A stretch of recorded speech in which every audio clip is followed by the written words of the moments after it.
प्राणप्रतिष्ठा सोहळ्यासाठी अयोध्या नगरी सज्ज आहे। 22 जानेवारीला होणाऱ्या सोहळ्यासाठी जोरदार तयारी करण्यात येते। राम मंदिर परिसरात फुलांची आकर्षक सजावट ही करण्यात आलेली आहे। अयोध्या नगरीत पोलीस बंदोबस्त मात्र मोठ्या प्रमाणात तैनात करण्यात आलाय, कारण देशभरातून रामभक्त मोठ्या संख्येने अयोध्या नगरीत दाखल होणार आहेत। प्रदीर्घ अशा कालावधीच्या प्रतीक्षेच्या नंतर आता राम मंदिर निर्माण होत आहे। त्यातच 22 जानेवारीला प्राणप्रतिष्ठा सोहळ्याचं आयोजन करण्यात आलंय। तर प्राणप्रतिष्ठा सोहळ्यासाठी अयोध्या नगरी सज्ज आहे। 22 जानेवारीला होणाऱ्या सोहळ्यासाठी जोरदार तयारी सुरू आहे। प्राणप्रतिष्ठा सोहळ्यासाठी अवघ्या आता 2 दिवस उरलेत। राम मंदिर परिसरात फुलांची आकर्षक सजावट अयोध्या नगरीत करण्यात आली आहे।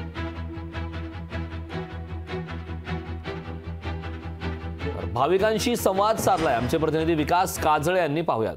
प्रभू रामचंद्राच्या आगमनासाठी अयोध्या नगरी आता सज्ज झालेली आहे आणि देशभरातून अनेक भाविक अयोध्या नगरीमध्ये येऊ लागले आहेत। आता सध्या आपण ज्या ठिकाणी उभा आहोत हे ठिकाण आहे मंदिराकडे जाणारा मुख्य मार्ग आहे आणि या ठिकाणी पोलिसांचा तगडा बंदोबस्त या ठिकाणी पाहायला मिळत आहे। या ठिकाणी महाराष्ट्रातून अनेक भाविक अयोध्येमध्ये दर्शनासाठी आलेले आहेत आणि आपण त्यांच्याशी संवाद साधणार आहेत। कुठून आलेले आहेत आणि काय भावना आहेत? काका काय सांगाल नेमकं? आम्ही यवतमाळवरून स्पेशल अयोध्याला आलेलो आहे। माननीय मोदीजींना आणि आपले नागपूरचे स्वयंसेवक संघाचे मोहनजी भागवत त्यांना आदर नमस्कार करतो की त्यांनी हा सोहळा आम्हाला पाहायला भेटलेला आहे। हे पर्व आम्ही जे मंदिर जितना मंदिर वहीं बनाएंगे, मंदिर वहीं बनाया है और मोदी जी की आगमन के बाद ये मंदिर शुरू होणार आहे। 2 डोळे कमी पडत आहे अयोध्येला पाहण्यासाठी सध्या, ना भूतो ना भविष्य। मला वाटते 1 मिनिटामध्ये 1 करोड जॉब व्हायला ऑटोमॅटिक जय श्रीराम म्हणून।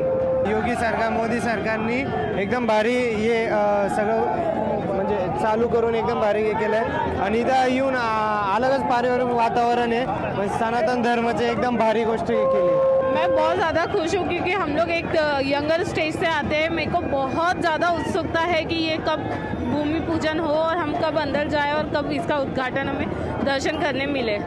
एकंदरीत जर बघितलं तर भक्तांचा जो उत्साह आहे तो दिवाळी बनवण्यासारखा हा उत्साह म्हणता येईल। संपूर्ण देशभरातून भाविक आले आहेत आणि सर्वात विशेष म्हणजे आत्तापर्यंत महाराष्ट्रातील अनेक भाविक आपल्याबरोबर जोडले गेले आहेत। असंच आपण अयोध्या दौऱ्यातून अनेक भाविकांच्या भावना जाणून घेणार आहोत। लोकशाही न्यूजसाठी विकास काजळे, अयोध्या। लोकशाही मराठी ऐका, पहा, जागरूक रहा।